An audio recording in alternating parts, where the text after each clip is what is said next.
አቲካ ክፍል 2 ቆንጆ ነች ግን ያገባት ሁሉ ሸሂድ ነው። ሰይዲና አቡበከር ሲዲቅ ረዲየላሁ ዐንሁ ፈታት የሚለውን ቃል ልክ ከአፋቸው እንደወጣ ልጃቸው አብደላህ የሰማውን ማመን አቃተው። በህልሜ ነው ወይስ በእውኔ? ለአንድ አፍታ ብዙ ነገር በአንጎሉ ተመላለሰ። ፈታት ማንን ነው መፈታው? አብሬያት እየዋልኩ አብሬያት እያደርኩ ናፍቆቷን አልቻልኩም። ጠቅላላ የሚባለው የብረት አጥር ሲለያየን ምን ልሆን? ምን አጠፋው? አርሷስ ምንድነው ወንጀሏ? ያ አላህ ድረስልን በማለት እያሰበ ሳለ አሁንም በል እያየውህ እየሰማውህ ሄድና ፍታት የሚለው ጠንካራ የአባቱ ትዕዛዝ ያዘለ ንግግር ካለበት ውዥንብር ውስጥ ይቀሰቅሰዋል። አብደላህ ነፍሱን ካወቀ ቀን ጀምሮ አባቱን አንድ ነገር እንቢ ብሎት አያውቅም። አንድ ቀን በአባቱ ላይ አምጾም አያውቅም። ለአባቱ ታዛዥ ነበር። ዛሬ ግን ሊገባበት የማይፈልገው ሁለት መንገድ ከፊቱ ድቅን አለበት። አባቱን ማጣት አይፈልግም። ፈጽሞ የማይታሰብ ነገር ነው።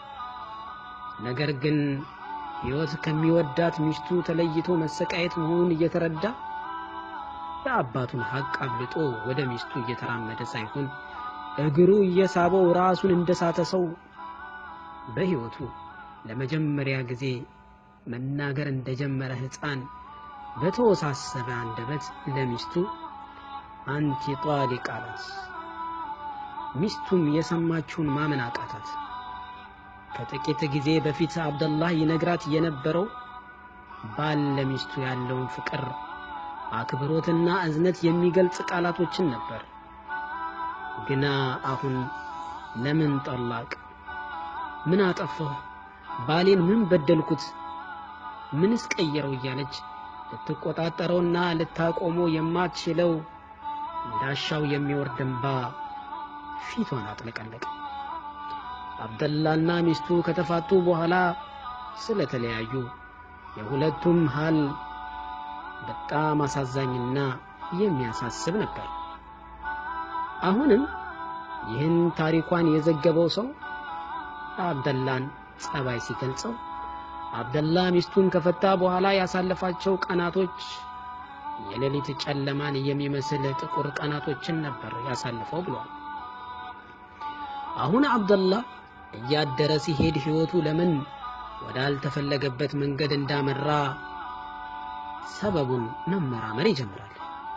ችግሩ ምኑ ላይ እንደሆነ ወዲያው ይደርስበትና በሕይወቱ የሚጠበቅበትን ሐቆች ለሁሉም ሊሰጥና ሊያዳርስ ለራሱ ቃል ገብቶ ይነሳል። ባለቤቱም አይኗን ከፍታ ከአብደላህ ጋር የነበራትና ትዳሯ ውስጥ ያሳለፉትን ጊዜያት መለስ ብላ ስታስበው ባሏን በኸይራት በኢባዳውና በኑሮ ማበረታታት ሲገባት ከሁሉም ነገር እርሱን መሽጉል አድርጋ ማቆየቷ ተሰማት። አንድ ቀን ሌሊት ሰይዲና አቡበከር ረዲየላሁ ዐንሁ ቂያም የቤታቸው ጣሪያ ላይ ሆነው ሲሰግዱ ከታች የልጃቸውን የአብደላህን ድምጽ ይሰማሉ። ከዚያው ጣሪያ ላይ ሆነው ወደ ታች ሲመለከቱ አብደላህና ሚስቱ በአንድ ግድግዳ ተለያይተው እርሷ ከውጭ ሆና ጆሮዋን ግድግዳው ላይ ለጥፋ አብደላህ በዚያኛው ጎን ሆኖ በሰራው ባጎደለው የተጸጸተበትንና የሚስቱን ናፍቆት አለመቻሉን የሚገልጽ ግጥም ሲገጥምላት አዩ፣ ሰሙ። የሚገርም ነው። አቡበከር ሲዲቅ ቂያመል ለይል ላይ ናቸው። ልጃቸው ደግሞ ምን ያህል ፈተና ላይ ነው የወደቀው።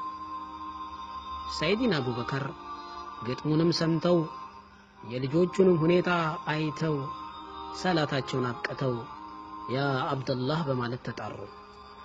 አብደላህም እንደተነቃበት በመረዳቱ አሁንስ በቃ በእኔና በሚስቴ መሃል ያለው ትዳር አበቃለት እንዳላያት ታዘዝኩ። አሁን ደግሞ የተጠራሁት ድምፄንም እንዳትሰማ ድምጿንም እንዳልሰማ በቃ እንድርቃት ሊነገረኝ ነው ያ አላህ በማለት ወደ አባቱ ዘንድ ቀረባለ። አብደላህ በውስጡ እየፈራ ጉልበቱ አልሸከመው እያለ ከአባቱ አንደበት የጠበቀው አሁንም ሁለተኛውን ጠላቅ ስጣት የሚል ነበር። ሰይድና አቡበከር ሲዲቅ ወደ አብደላህ ጠጋ ብለው ያ አብደላህ ሚስትህን መልሳት አሉት። አብደላህ የሰማውን ማመን አቃተው። ምንም ሌላ ንግግር ሳይናገር ወይም ከአባቱም ሌላ ተጨማሪ ነገር ሳይሰማ ወደ ሚስቱ ሲሮጥ ፊት ለፊቱ ድንገት ድቅን ያለበትን አይመን ከራማ የሚባለውን ባሪያውን ያይና ሂድ የፈለክበት ነፃ ነህ፣ እንደ ዛሬ ተደስቼ አላውቅም በማለት ሚስቱ ያለችበት ፈጥኖ በመሄድ የምስራቹን ይነግራታል። ሚስቱ ቀዝቀዝ ብላ አልመለስም ትሏለች። አብደላህ ሚስቱን ለብዙ ሰዓታት ይለማመጣል፣ ይለምናታል። አሻፈረኝ ትላለች። ካሁን በኋላ ራሱን እንደሚያሻሽል ለዱንያውና ለአኺራው ለመስራት ታጥቆ እንደተነሳ ቢነግራትም አይሆንም ብላ ትዕግስቱ እስኪሟጠጥ ድረስ ደጅ ታስጠናዋለች። በመጨረሻም ከብዙ ድካም በኋላ ወደ ቤቱ ትመለሳለች። ይህንንም ያደረገችው ኩራት ኖሮባት ሳይሆን ወይም ስለወደዳት ንቃው ሳይሆን የምትወደውን ባሏን ለማሻሻል ብላ ነበር።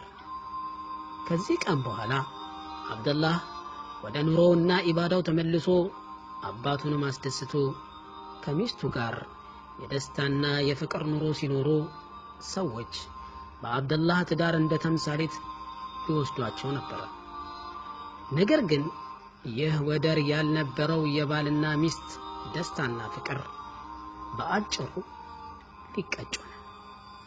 አብደላህ አንድ ቀን ለሚስቱ መጥቶ በቅርቡ የመሞት አይነት ስሜት ይሰማኛል፣ ከኔ በኋላ ሌላ አታግቢ ይላታል። አብደላህ በዚህ ንግግሩ ሚስቱን የውዥንብር ውቅያኖስ ውስጥ ይከታታል። በጣም ተጨነቀች፣ ተጠበበች። ይባስ ብሎ አብደላህ ከኔ በኋላ ሌላ ባል እንዳታገቢ ድጋፍ ይሆንሽ ዘንድ በማለት አንድ ትልቅ አትክልት የሞላበት መሬት ወይም ሐዲቃ ይሰጣታል። ሚስቱ ስጋትና ጭንቀት ባሰ። አብደላህ እውነት ሊሞት ነው? መቼ? እንዴት? እኔስ? የሚለው ጥያቄ አጨናነቃት። በቁጥር 3 እንገናኝ።